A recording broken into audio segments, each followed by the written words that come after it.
Oh, it's the spooky season here at Is It Kino, so we're back at you with another psychological, existential horror film. That's right, I'm Monkey Jones, Simian Jimmy. Who knows, maybe I used to be one thing and now I'm something else. Who can say? Joined as always by Eggy.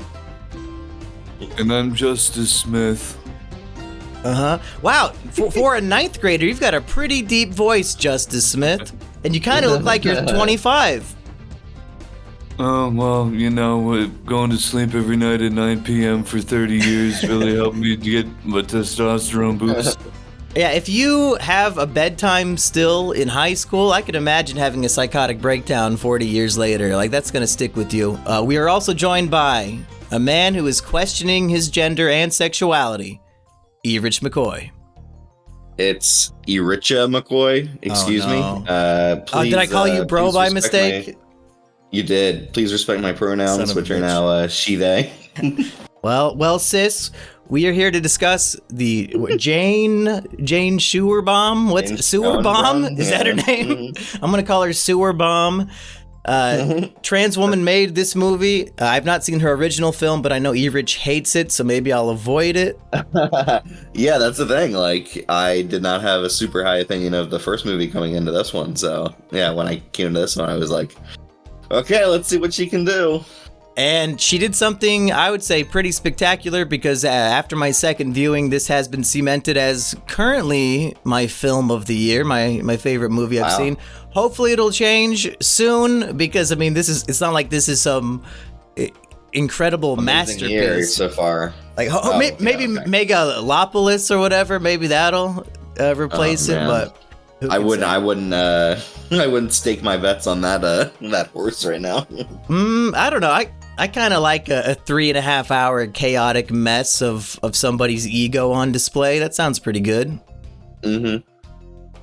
But let's... How do you feel about Adam Driver talking to the audience and that's amazing. Somebody in the theater having to talk back to him? I mean, you guys know me.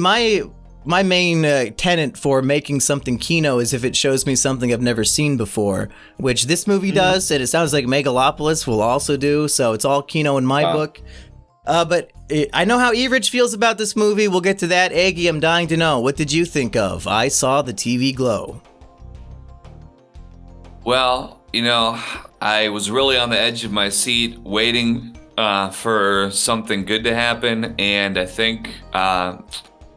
maybe about 40 minutes in, and maybe that's not, well, I should say about 40 minutes in, I think it started to get interesting, which I said, oh my goodness, A24 is really living up to the slow burn meme, but I believe it was prior to that. My number one line of the film that definitely stuck with me was when the female lead character... Maddie? Yeah. When she asks, I think I need to work on getting my names for people. I think I've had a problem with Usually I just refer to characters by their actor's name, but this is not an actress anybody on earth has ever heard of, so... Yeah, I looked her up, and she was on some Netflix show about autistic people, which made a lot of sense. And it's all lining up now. Her entire bio, well, yeah, I guess they were acting, but I don't think they were acting. Her entire bio... is that she's like a radical queer protester, and that's like her bio on Wikipedia. So yeah, sounds like autism. Let's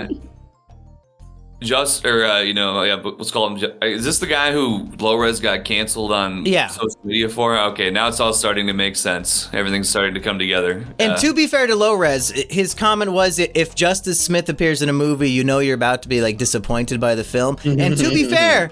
And people can hate this one. I don't have a problem with it. But like every previous Justin Smith movie, like Detective Pikachu and all that, they were pretty disappointing movies. Like he has been picking some solid like 5 out of 10s. Yeah, maybe I missed the memo on Detective Pikachu. I thought when he was in the League of Extraordinary African Americans or whatever the title was, I thought he was playing a slow in the mind, so to speak. I thought he was playing a man with reduced mental faculties, and I think it seems to be in this film also, but I think he might play that role a little too well. I think it's actually just him and he's not playing the role, but I'm not sure. Anyway, it fits. It definitely is very fitting for the film, I guess, but It did make it a little bit painful at sometimes. It just didn't. Things weren't landing. Maybe some. Anyway, I'm rambling a little bit here. Well, I don't know if you're saying that he seems too autistic. Shouldn't that be a relatable character for you? Oh yeah. That's true. It's kind of more like less of the quirky Doug Walker autism and maybe a little bit more of like you're there and you can really put yourself in shoes. Yeah, like trying to, kind of like fidgeting and sweating and kind of like gritting his teeth while he's trying to put words together. But basically, if the film was a black mirror onto Eggy's autistic soul, you could potentially say, I had visions, I was in them, I was looking into the mirror to see a little bit clearer, the rottenness and evil in me. I think Flagpole Sitta is a pretty good music video song for this movie. I'm not sick, but I'm not well, and I'm so hot, 'cause I'm in hell.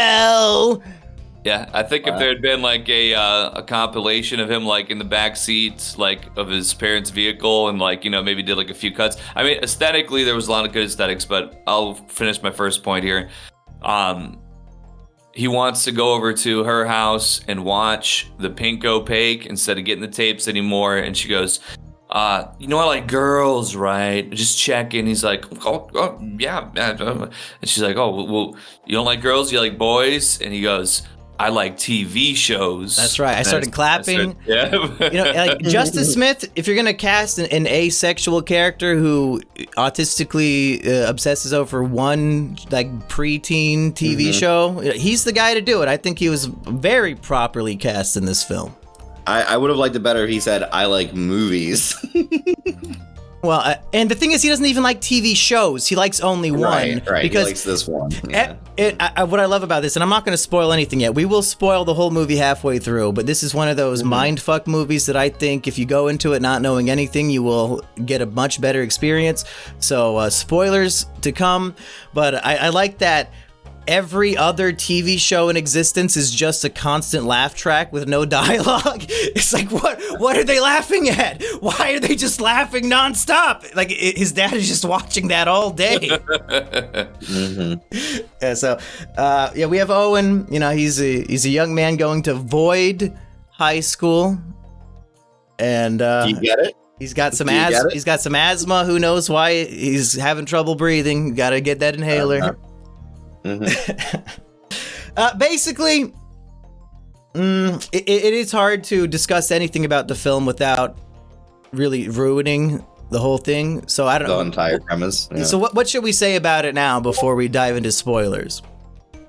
Kino Corner is interrupting to ask, where can I watch Rebel Ridge? It's called Netflix.com, Kino. Yeah, right. Look into it. But go ahead. It's 90s aesthetics. The first thing that stuck out to me that they were really dedicated to bringing these 90s aesthetics in is they went out of their way to put together a Fruitopia vending machine in the school. To you kids nowadays, you don't even have vending machines in your schools probably, and you certainly wouldn't have Fruitopia because it's been discontinued for like 25 years. So, but yeah. Would you rather have a Fruitopia or a Foodtopia featuring some really funny talking fruits? Listen, you know what? I could have Fruitopia and still have sex with a bagel, so I think I'm going to go with the Fruitopia. Erich, did you bother watching the Foodtopia Sausage Party television series on Amazon? I did not. Would you be surprised if me and Eggy watched the entire thing? No, that doesn't surprise me one bit. Do you think we enjoyed it? Did you watch it in one go? Like, fuck you no. Just watch the entire show? No. That entire premise is wild, and it sounds like that TV show was even wilder with how much it was just like. It was just terrible. Really. Well, one thing that Sausage Party, Foodtopia, and I Saw the TV Glow have in common is their exploitation of queer themes, like when that guy in the show had the hot dog go up his ass. Yes. So, the common thread here. At what point were you guys like aware of the like trans themes of this movie? Is it when they were doing that big parachute thing? And he was walking underneath it and like the trans flag colors were everywhere? Was that when? Well, What I like about it is that the movie works on multiple levels, and like the biggest transphobe in the world could still enjoy the movie just based on what the film itself is presenting in its own plot. Like the metaphor of transness, it is a choice. You don't have to buy into that. Like the movie works without it. But I kind of had my, you know that meme from It's Always Sunny in Philadelphia where Danny DeVito, he's crying in the audience. He says, I get it now. I had that moment because the movie helped me understand that trans people all think they're the main character of a TV show and that the whole world revolves around them. And I finally get it. That explains the narcissism. That explains why they think every single person needs to acknowledge them. They all think they're the main character. Well, I knew that because I used to go to conventions around the time that My Little Pony started airing on TV. And I saw a bunch of previously male 30-year-old people that were also previously obese with a lot of facial hair below the chin start talking about their cutie marks and how, they were about to dive through this portal into Equestria, but unfortunately this portal was made out of strong fibers. Either way, you probably saw the meme once or twice. But I feel bad for cis male fans of My Little Pony and the PCP specifically, because the procrastinators, they would have these panels saying, you know what? They say My Little Pony's just for girls. Well, look at us. We're a bunch of dudes and we like it. 10 years later, literally all of them are trans now. Every single motherfucking one. So, good lesson. Yeah, I was thinking maybe the alternative title here could be, I saw my TTs grow. When you start taking That's the Eggy life story. Well, see, that was more from taking the butter into my mouth, but either way. How much Play-Doh did you have to eat? Job done, right? Butter and Play-Doh. Okay, that's enough. I basically spoiled it already. So we're going to talk about the whole movie. If you haven't watched it yet, you probably don't care to. That's fine. You don't need to. Basically, what I love about this premise is that these two characters.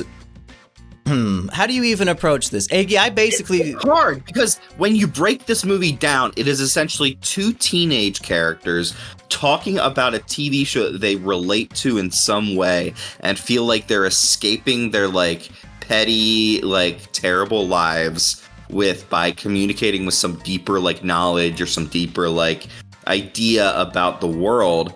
And so for the girl, she thinks I'm going to get away and escape to this literal world, the literal opaque world that she thinks she can get to, right? Oh, you think it's in her mind, Erich? You think this is all in the imagination? I think she's definitely crazier than him in that way, where when she disappears, it's definitely on the she probably killed herself or something, right? Yeah. The issue I found with the movie on my rewatch yesterday is that the ambiguity is completely ruined way, way, way too early in the movie.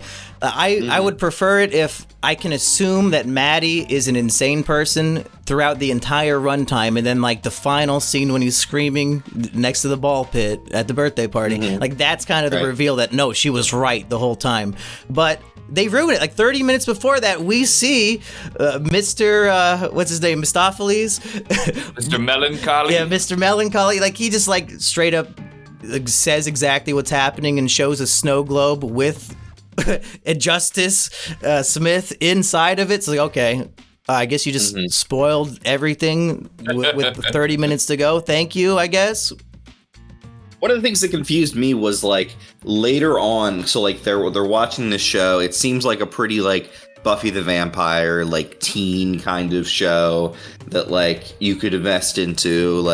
It seemed fairly all right. The ice cream man thing was very scary. And then later on, when he's black pill, I'm never going to change, I'm never going to be who I want to be, he sees the show again after he's got a family and he's kind of bought into this false reality, and he watches it and it looks shitty, it looks terrible. So I wondered, is the show actually shitty and no, just Erich, he's in the Matrix, Erich! He's in the Matrix! That's the thing. I had to have somebody explain it to me because it's like, I thought maybe the show was that shitty, but as a teen or as someone who wants to like get into something and like understand something about themselves or the world, it looks so much more appealing. It looks so much more like this is something deep, this is something interesting. And then the actual reality is that it's shit, but within your prism of like reality or your prism of like viewing, it can look fine. It can look great. I saw it more as the universal feeling of the thing I liked as a kid seemed really epic and awesome when I was a kid, but when you return to some things as an adult, you realize, oh no, this was pretty childish and shitty the whole time. Like, I'm scared to go back and watch like Shaolin Showdown, because I remember some of those like 2-part episodes of the Omi traveling in time. I thought it was the most epic thing I'd ever seen in my life when I was 8 years old. I'm afraid it will be ruined if I go back. And the fact that they could capture that universal feeling of I outgrew something I enjoyed and to put it into this existential context, existential horror of it literally did change. I'm being gaslit by the universe because I'm not in the real world. Like my fucking brain is basically in a tank. My original review said they did the Matrix better than the Matrix, and I stand by that. Yeah, so he's like watching this new version of it, and it's like terribly shitty. Horrible. It's not actually. It's embarrassing. He says I was embarrassed. Right. Yeah. And so like, so what you're supposed to get from this is that the real show was actually good, but he's now like in this terrible reality of I think what you're supposed to get is that the show is not even a show. That is the real life. That is the real world. They are trapped in a simulation by the villain. The villain, Mr. Okay. You have any thoughts on all these twists and turns, Eggy? Well, I'm not ashamed to admit that I definitely had... I knew that I was probably not getting the right understanding of the movie when I know that you had mentioned on the review we did for Smosh that this was your film of the year, and I'm watching it. Aesthetically, I'm digging it. Okay, sometimes the autism is a little palpable, but, I definitely... It's a story I could follow.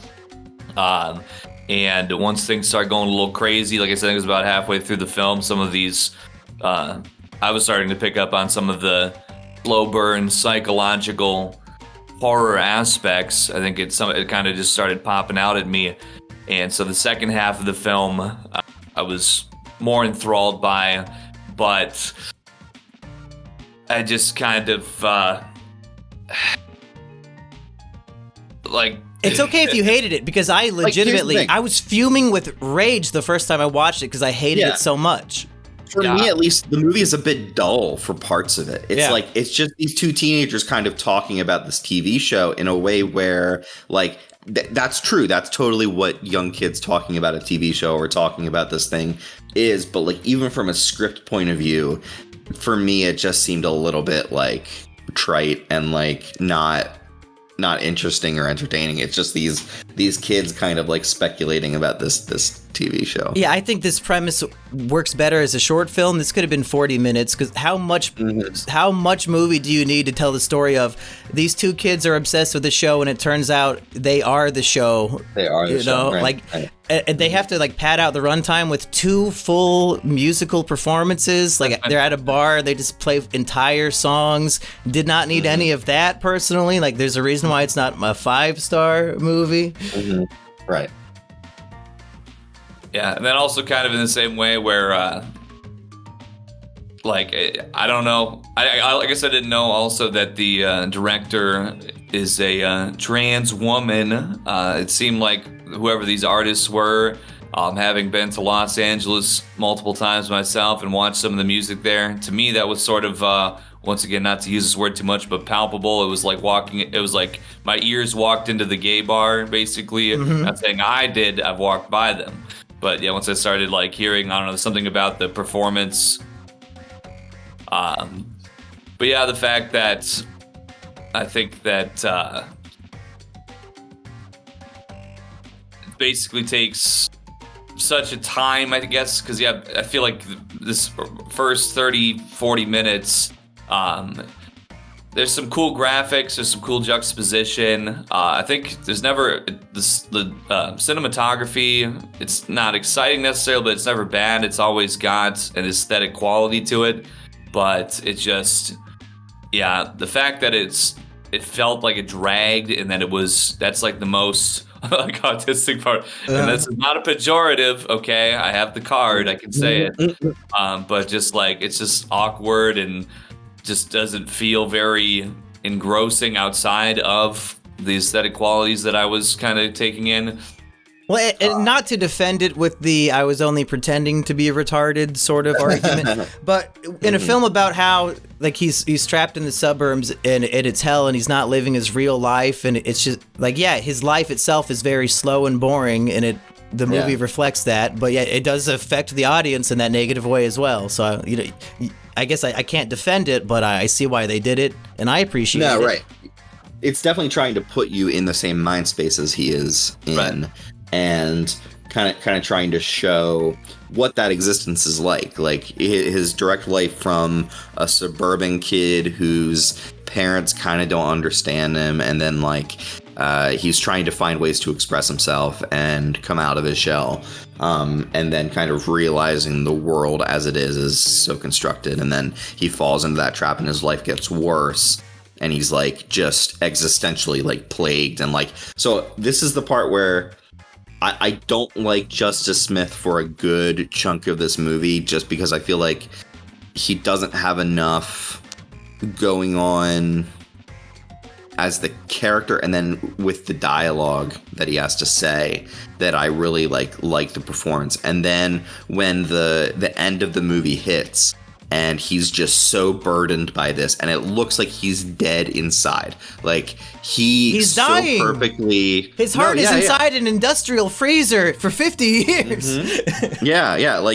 He just looks so, the scenes where he's working at the Playland place, and it's so juxtaposed against kids having fun and these games and stuff like that with him.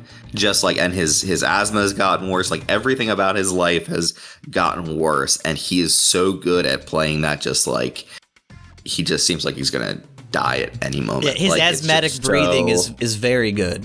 Mm-hmm. And I feel like it's very much screaming the you are going to die if you stay like this. It is very much trying to reach out to trans kids or trans youth and be you can't let this happen to you. You can't live a shell of a life for your entire existence and expect to be happy. So you've got to become the main character. Yeah, right. You got to step up, become Neo, become any of these hero characters. So to break it down a little more specifically, so when he's a teenager in high school, he's friends with this girl, they bond over the show. She runs away from home. 10 years later, she comes and finds him, sits him down at the bar, looks him in the eyes and says, listen, you know that show that we loved?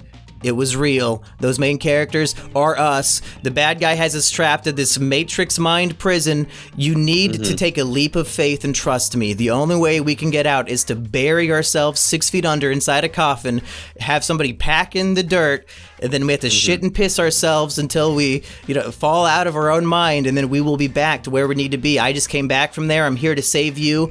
And it's very much Inception, where Leo DiCaprio and Mal, they've been in limbo forever, a whole lifetime, and she's like, no, this is not the real world. You need to take a leap of faith and lay on the train tracks and die with me, It's the exact same thing here, and I appreciate those elements of your reality's not real. You need to kill yourself to come with me to the real world, and Justice Smith is not willing to trust her, and therefore he's abandoned. And who knows how the season 6 premiere is going to go without him, but right.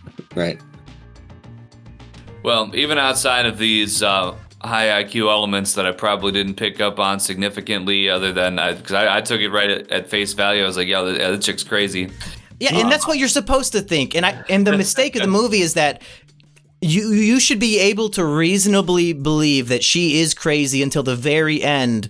And I think they blew their load way too early, revealing that she was telling the truth and that she was right. Well, But from my continue. low IQ, my lowbrow perspective, I still, like I said, about 40 minutes in, we get to the point where we get the time skip or the time progression, and he's a wagey at the Kinoplex. And he walks in on his manager having some kind of relations with a very busty black prostitute inside the room. And he's like, wait, that's what that was? Was that Connor O'Malley? Hey. What's that? Was that Connor O'Malley? Connor O'Malley's in this movie. I don't know who that is. You guys don't know Connor O'Malley? Oh, shit. Okay. What's he I know been Connor, in? the guy that does the boxing, Connor McGregor. I know him. No. The star of Roadhouse? What would I know Connor O'Malley from, Erich? You guys haven't seen Detroiters at all? I try to avoid Detroit for my own safety. Wow. That was a real Florian really, wow. It's YouTube outside of that. So he was in some of I Think You Should Leave, if you watched that. Okay. Of course I've watched that. What am I, a fucking loser? He just screams a lot. He's very hyper-aggressive. Mm-hmm. So for the second half of the film, where it kicks off the wagey arc, things get a little psychological. He gets approached by the crazed schizo lesbian, and he just basically works his entire life with all these bizarre happenings, and then eventually he's 45, 50 years old, having to scream happy birthday at a child in this everybody inside this like Chuck E. Cheese style place. They're all just kind of, everybody's got a nice smile on their face, everything's happy, and then all of a sudden, once he just starts having a total meltdown and everybody's head just drops, everyone has complete silence, and he's just over. The simulation momentarily shuts down, and that's the moment that reveals, oh my god, it's all fucking real! It's real! Yeah, so all of that was very entertaining to me. I mean, I probably enjoyed that second half for the completely wrong reasons. The first half, the slow burn is what I considered it. I was slowly burning inside as I watched these autistic children try to talk to each other. And okay, interact. So what my question is, Monkey, is that if it was all a simulation and she was able to escape. Well, they call it the nightmare realm, I believe. Yeah, okay. So, like, she was able to escape, and then years later, she comes back and tries to get him. Have years within the show's kind of constructed world I'm pretty sure they said that, like, years pass in seconds here. Again, it's like Inception logic. The deeper you go, right. Time slows down. Or, like, Interstellar, yeah. Yeah. Okay, yeah. And for me, the end of the movie, there's still hope. He has his mental breakdown screaming, "Oh, help me, Maddie, come back, help me, I'm trapped!" Ah! And then, like, he kind of cuts himself open in the bathroom, and there's some glowy shit inside of him. Don't know what the fuck that's all about. But then, final shot of the movie, he's back in his wagey uniform. He's apologizing to all the patrons and all his coworkers. Oh, sorry. And nobody cares. It's so funny that, like, nobody gives a single shit that he had a breakdown. But I was hoping for a happy ending where he gets to go back into the pink opaque, but no, we just get written and directed by Jane Shudo. It's over. Like that. I think that's why people break down weeping at the end of the film. I did not, but I've seen many reviews saying they did. And the emotional impact of, oh no, he's over. He's gonna die here. Like that is right. It's so rough. I do love that the movie has the like balls to just be like, yeah, this guy's fucked. Like he missed his chance. He didn't trust his friend, and now he's punished for life. There's imagery in the movie that's like, there's still time, you can still change or whatever. I can't remember. It's like on like the street. Yeah, there's like chalk in the street or something. Yeah. And it's like, so like all of that imagery is well composed and well done. I just think a lot of the movie's kind of a drag. Is like an emotional drag or a boring drag? Just a boring drag where it's just like, I was almost falling asleep watching it in the theater when I watched this. Oh no! And yeah, it's just too much of these kids talking about this show, and I think there's a lot of stuff with his parents, which I think is fine. Like, I think it's good to like showcase what his life is like and why it was something he would want to escape from. That all that stuff is good. I was just kind of like questioning some basic stuff. Yeah, personally, I was also bored the first time. My second viewing last night, I was locked the fuck in, did not touch my phone one time other than notes. So I think a second viewing is critical for the enjoyment of the film, because I did not feel it was slow or boring at all the second time. I think I could agree with that, yeah. I thought that Justice Smith was too old to play the like 100% version of his character. Yeah. So like, and then he looks too young when he's supposed to be like a 50-year-old man. They just kind of make him white haired a little tiny bit, but he just looks like 25-year-old Justice. To a certain extent, that might be like part of the like mood they're going for, which is that like you don't feel like you're in the right body. You feel like you're too lanky, too old. Or not too old. I mean, like, just like your body doesn't fit who you should be. Yeah. Kind of thing. Eggy, did you have something to add right there? I think we interrupted you. No, I knew when I came into this review today, because prior to this, I know you said you liked it, and I knew after I watched it yesterday, I was like, I'm not too sure. So I was like, there's got to be a reason to it, and to be honest, yeah, like the Inception angle, I kind of like it kind of just went over my head. I was just like, okay, yeah, there's some like dumb kids, and she was maladjusted, she ran off, and you should definitely like know like he's fucked up to some extent, like, right? Like, what do you mean? I'm asking Eggy. Like, by the end of the movie, you should be like, oh yeah, he missed the boat on something. Well, I mean. He was just he's in real existential dread here. I mean, I was looking at it like, he just worked at fucking the Kinoplex grocery store and Chuck E. Cheese. He's like, you thought this was normal hating your job. Yeah, he only ever had one friend in his life. He just all these things happened. He was, I had one friend my whole life. She disappeared randomly. This maybe was her. This crazy woman kind of looked like her, but. This is a sick joke that this world's playing on me, that my only friend would just like maybe come back as this kind of person I've maybe seen, and now and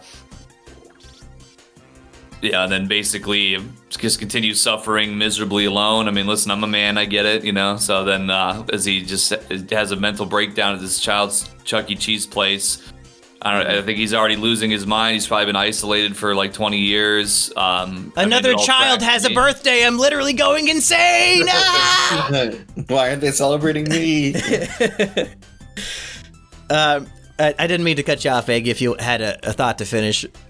No. Okay. Well, on my rewatch, I picked up on a lot of little like bits of dialogue that is a lot more telling on a second viewing.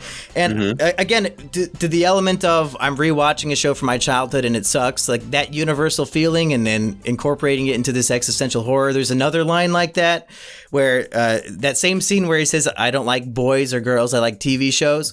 He's talking to her and he asks, "Hey, are you still friends with that one girl?" And she says, "No," and it goes on a big rant of all the bad things she did to her. And then she says, "I swear she's a secret agent sent to make my life miserable." And that's a feeling a lot of people have probably had, like, "Oh, this friend betrayed me. Like, it must be a conspiracy to fuck me up. Like, how could this be happening?"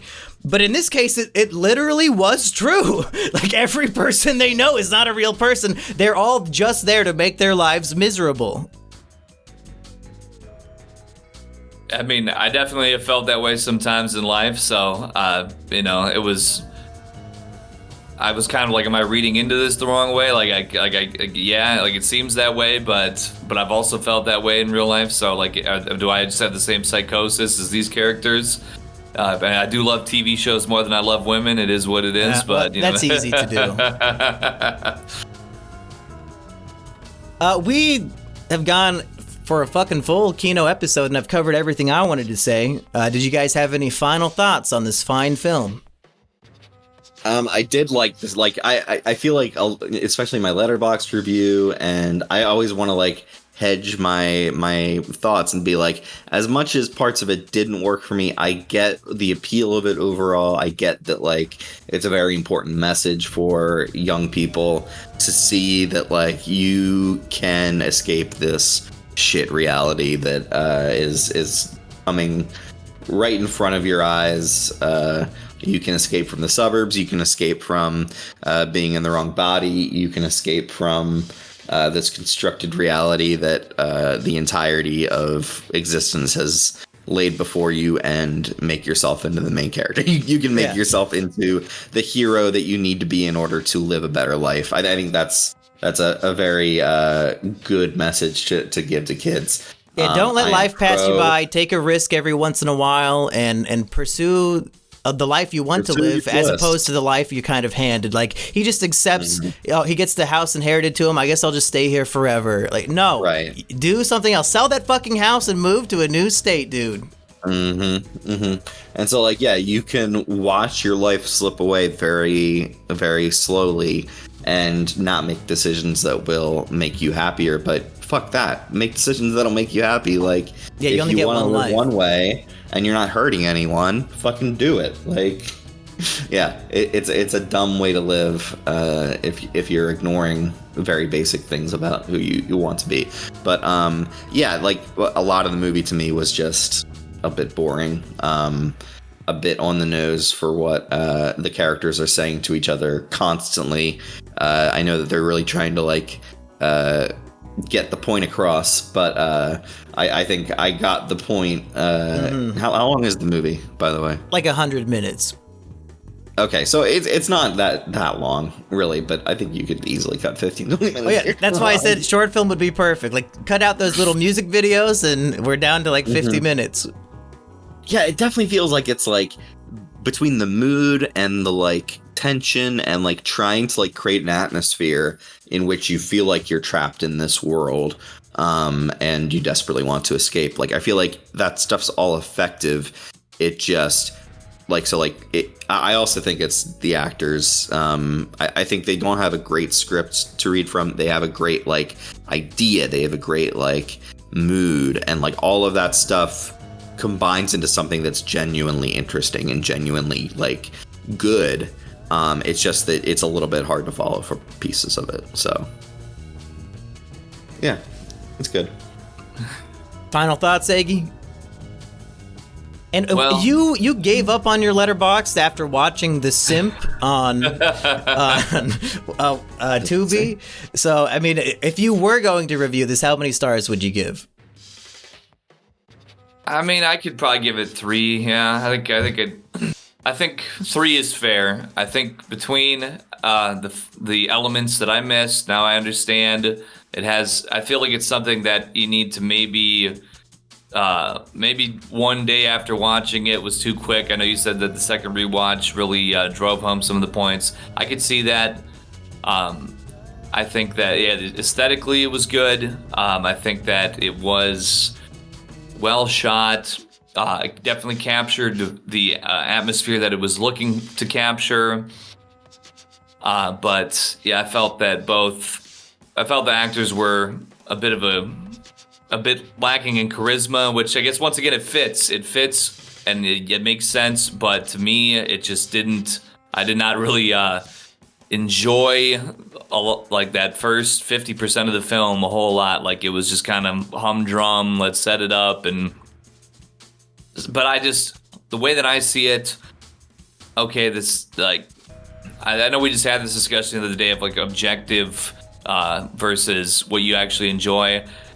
And so I'll keep it real, like, that first half was just kind of a slog, and it definitely detracted from the overall enjoyment of the film for me. And I can sit here in the review and say, okay, now I get it. Yeah, it makes sense. But at this point in time, I'm probably setting like a 3 out of 5. That's what Erich gave, I think. I will not recommend it. I think that it has an interesting and unique aesthetic quality and a unique premise that you're not getting anywhere else. The bits I did enjoy, I really got into. but it did not really blow me away. Maybe if it ruminates a bit further, I might change that down the line. But right now, I'm probably going to say about a 3 out of 5 on the film, in my opinion. Hey, 3 out of 5 is pretty good. Maybe if you listen to this whole review, you definitely don't need to watch the movie. Like, you get it now.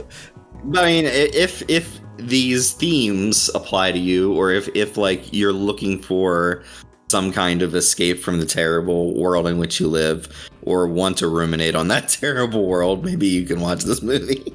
I think this would be a fucking solid 10-page short story. Like that's all you really need out of it. I don't know if this needed to be a feature film, but the story that it tells, I thought was very mindfuckery and very fun and exciting once it unfolds. So, it's my movie of the year so far, and I'm desperately hoping something beats it. Mm-hmm. Well, we'll find out today. Don't say his name 3 times, but that spoils what day it is that we might have recorded this podcast. Yeah, so Erich, you want to see Beetlejuice tonight, and then come back same time tomorrow to review that? I don't think I can do tomorrow, unfortunately. Okay. Well, me and Eggy have every single day open for the next 50 years, so anytime this upcoming week, we're seeing it in about an hour or so. Okay. Well, yeah, I'll let you put know. in 20 years at Chuck E. Cheese, so catch me before the mental breakdown, and we'll be good to go. You guys have anything you want to plug, or anything else we should talk about, even though this isn't coming out for probably a month, so anything we say is going to be irrelevant? You can find me on Letterboxd at, wait. What is my Letterboxd? Let's see. Darth Revan 1138. Revan, yeah, 1138, and then on Twitter or X, the everything app, at TZARREVAN. Do you think Elon Musk's son/daughter would enjoy this film? Yes, very much so. Yes, that's the reason why he's become so anti-woke, is because his kid is trans. Yep. Well. What about you, Eggy? Anything to plug other than the One Piece Book Club podcast available on Mumkey D. Jones' YouTube channel? Well, make sure to check out also, besides that, but definitely check that out, rumble.com/c/Eggy White, all one word. We're on a real Valve kick right now. We've been playing Half-Life and Counter-Strike and Left 4 Dead, and it's good times. And we're going to keep it going. It's sober September right now, so we'll see in October how many pounds we've lost. People are saying I look more human than ever, so I'm feeling really good about that. So you're losing your credibility as you become more human. On October 1st, are we going to have some sort of drunken stream where we both break the sobriety together and let everybody see what a tolerance break really looks like on us? Gonna make some of those sardinis, the sardine martini. Oh, drink up. what was that in that we were watching? Oh no! Somebody just sent it to me on Instagram, and I think I mentioned it to you. Okay, yeah, because I vaguely remembered hearing about that. But I'm willing to, that would be probably a good event. But I'm also willing to just keep on being a healthier gentleman as well. I think, maybe it'll keep me from working at Chuck E. Cheese for 20 years. And, hopefully when I'm 50 years old, I'll be both skinny and not mentally breaking down. Best of both worlds. Guys, I'm just wondering, what if the world of Mumkey's anime reviews is actually the true reality, and poor Mumkey has been captured by Susan, and now I'm stuck being fucking Tyler, and I'm hanging out with you guys? This doesn't feel real to me. This seems like you've been captured. You've been captured by Susan, and she's died, so you'll never get out. Well, no, she's got to be alive in the real world, and it's like a false sense of security that she died in this fake world that I'm trapped in. It's like when they got rid of Osama bin Laden and they just dropped him in the ocean. And he's like, oh yeah, he died right here or something, and don't look into it. And then, we don't have any proof. And he might be the worst terrorist in history, but we want to respect his religion with a proper burial according to it. So, they can all go fuck themselves. I just want to say, paranoia, everybody's coming to get me. Just say you never met me. I'm running underground with the moles, digging holes. Bye, everybody. Peace.